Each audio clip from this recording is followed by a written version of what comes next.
Today, I want to talk mostly to the sisters. I realize that there are so many things we don't understand about our husbands, and that is really causing so many frictions in our home. And oftentimes, it is never addressed, it is never talked about. Have you noticed that despite the fact that you love your husband, you are so caring, you have done everything to make him trust you, yet he still has not trusted you? Have you noticed that despite the fact that he is a child of God, he is born again, he loves God, he does not lie, but yet there are so many salient things that he just tell you in half and he doesn't give you the entire truth? And oftentimes you're like, why can't you just tell me the whole truth? Why are you sugarcoating the situation? Why are you sugarcoating the problem? I can handle it. And oftentimes he looks at you and say, okay. But another time when a similar situation happens, he still did not tell you the entire truth. Today I want to talk to you about that. The main reason why your husband is often sugarcoating salient truth to you is because of you. He is scared. He doesn't know if you have the capacity to handle the truth. Most of us, we keep telling our spouse, I can handle the truth. I can handle the truth. But do you remember the last time he was telling you a story about his job, about how he is losing a contract, about how some things are happening that are not so good, and the way you were so jittering, and the way you were so anxious? And he just, you remember what he did, right? You remember what he did. Sweetheart, please get me some water over there. And you went to get the water. And when you came back, he switched the old story to another story. You remember? And you're like, oh, sweetheart, what we were saying, so what really happens? I know, we actually then settled it. And the money was then reversed. And everything went as cool as fine. But later, 2 months later, 3 months later, the matter came up and he told you the entire truth, or the issue has been resolved, then you now know about the entire truth. And you are hungry. Why didn't you tell me the truth the first time? And he said, I'm sorry, next time I will tell you the truth. He is actually watching. He is seeking a virtue in you. Your spouse is seeking a virtue in you. Can I trust this woman completely, and will I not suffer loss? I was studying the Bible this morning in Proverbs chapter 31 verse 11. Let me quickly read it to you.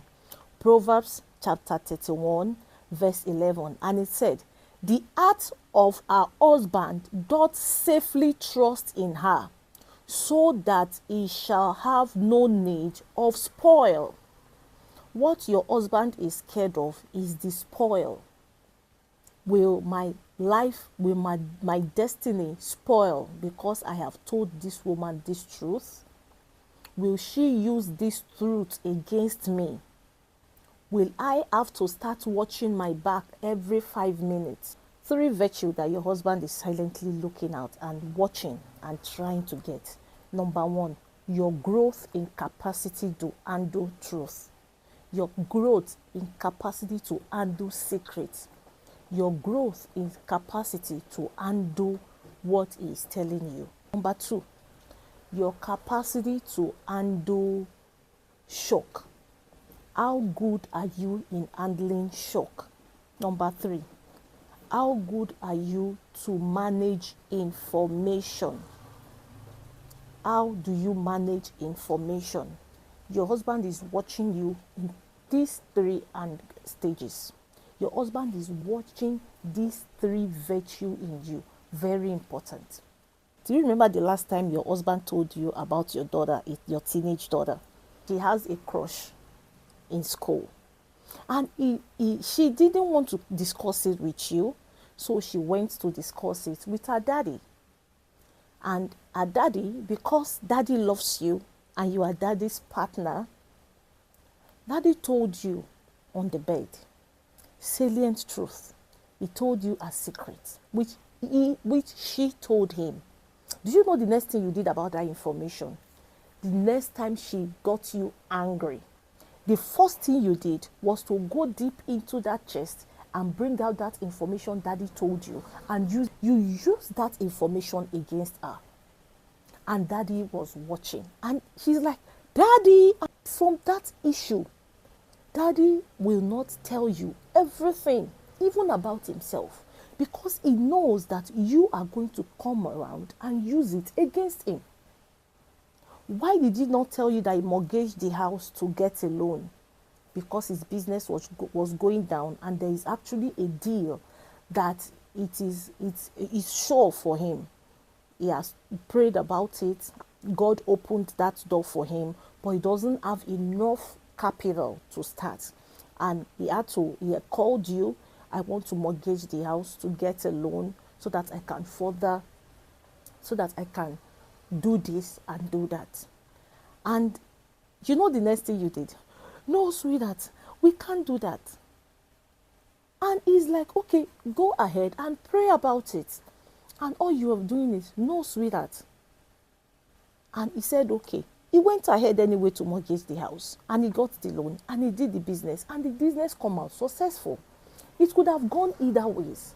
But there are ways you would have handled that matter than the next time he has a challenge like that, he will openly discuss it with you. But you did not handle that matter well. Or is it you that your husband has actually mortgaged the house? Tell your husband now mortgaged the house and he got the loan and he has started the business. And oftentimes he comes back from work and you're like this, oh God. And he asks you, sweetheart, what is happening? This is the only house we have. And yet you have mortgaged it and you took a loan. What if the business died? What if the business did not succeed? Knowing fully well that he has already taken the loan, the deed was done. Yet you are using your mouth to prophesy negative into that business. And you think he's not watching that. Yes, you are trying to be careful. But there are so many other ways of handling that matter than the way you were handling it. And he was watching you. And he is watching you. And he's saying, nice one. I would never dare tell this woman anything again. And ever since then, the business came out fine. He told you, you are happy about it. And the man that used to tell you everything have started telling you less and less and less. And you are worried. You have been complaining. I don't even know the amount in my husband's account. He doesn't tell me the amount that was in his account. He doesn't tell me how much we have. He doesn't tell me our financial capacity. He just tells me something vaguely. Do you know what happened the last time he told you the exact amount in the family's account and the exact amount he has? Both heaven and earth. The Yoruba will say, Laye Lorun, in earth and in heaven. He told you everything. You know what you did? Few days later, you bring up an expenses. And he said, oh, sweetheart, we don't have this kind of money now. And the next thing you fled up, why didn't we have this kind of money? I know we have 2 million in the account. We have 2 million in the account. All I need is just 250,000 to redecorate the living room. Let's redecorate the living room. And you know what he did? He said, okay, I'll give you the 250,000. You got that money and you lost his trust. And ever since then, he never told you the exact amount in the family account again. He would say, we have some money, maybe 100,000, something thereabout. I don't know, a little above 100,000. Even though the money in the family account is 2 million. He would rather tell you a little above 100,000 than tell you 2 million, because he knows you will start planning to spend the money. And this money might be a money he is keeping for the family. He is thinking, we need to move to a better place. We need to get a better car. I need to do this. We need to change the children's school. But when you hear the money, the first thing that comes to your own heart, your own mind is, we need to redecorate the living room. That is why he's not telling you the exact amount in the account. Do you understand now? And I don't want you to start thinking my husband is dubious. Not that he wants to hide from you.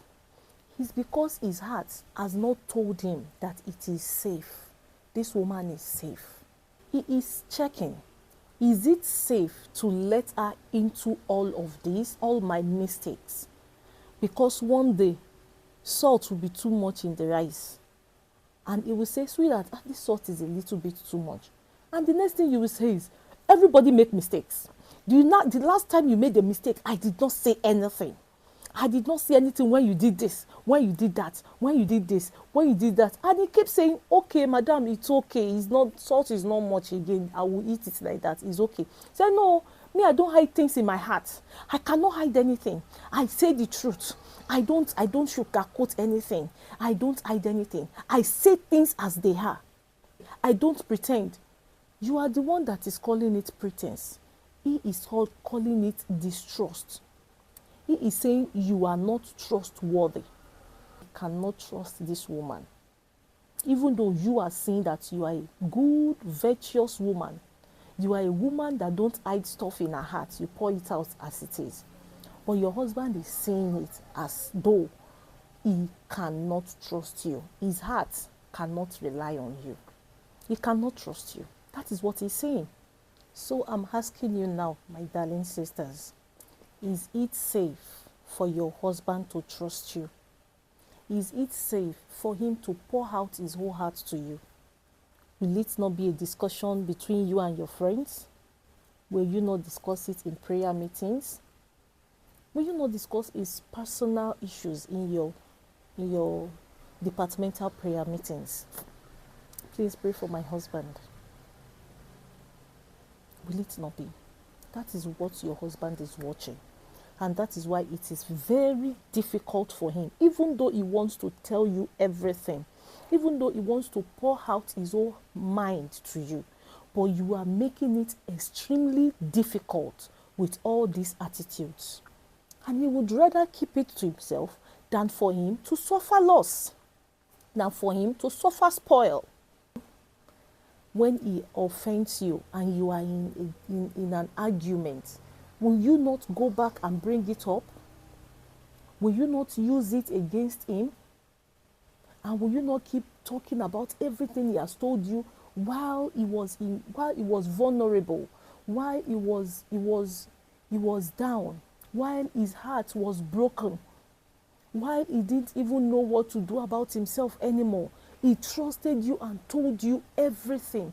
Will you not use it against him? And those things that he told you in confidence, you brought them out in the time of anger. The things he told you in the time of his vulnerability, you bring it up in the time of anger just to win an argument. And you lost the man completely. Remember, we don't speak the same language as the men. Believe it or not, a woman is different from a man. A man is different from a woman. We don't handle issues the same way. We don't handle issues equally. You must understand that as the sister. You must understand that always. Am I trying to defend the men? No. I know the deepest desire of a wife, of the women, of the sisters, is to have a husband that is totally transparent, totally open, who depends on them and relies on them and tells them everything without sugarcoating anything. But I also want you to know where he is coming from. I want you to know what he is looking at. And I want you to hear from his own perspective. These are things your husband may never tell you. He keep telling you, I'll change for the better. But these are things that he is watching out for. He is looking out for. Your husband is watching how you are handling the informations he is giving to you, how you are managing those informations, and how you are not using it against him, even in times when you have the liberty to. He is watching it. How you are not using those truths he told you against his progress. That is why you see some husband will tell you, oh, if I had told you, I know I wouldn't have done it. That is something you should work on. It shouldn't be like that. As a wife, you must build this impenetrable relationship with your husband that no one can come in. And you can build that impenetrable relationship when you have grown in trustworthiness. When you have grown in trustworthiness. When your husband's heart completely trusts in you. When your husband's heart completely rested you. And he knows he will have no spoil. That is when he starts to open up and let you see the deepest side of him. that vulnerable side of him again. You can start again. You can start building that trust again. But every day be intentional. Watch what you say. Watch how you use those privileged information. You don't need to win every argument. Lose the battle, but win the war. Lose that argument, but win your man. Win his trust. Don't use those privileged information against him, even against your children. When your children tell you some things about themselves, don't use it when you are angry with them. Don't use it against them. Keep them safe. And that is when you know, and that is when they know that they are safe in your hands and their secrets are saved. Today I told you I want to talk to the sisters. My darling sister, please, there are better way of handling matters. That is why you see women prefer to have men, to have guys. Sisters prefer to have brothers as they are confident than having fellow sisters. That information your sister friend told you, you went back to bring it and use it against her. And everybody were there watching you. Do you think another person will ever confide in you? You think you have exposed her. You have told the world all the things she told you in confidence. But what you have actually shown is that you are not trustworthy.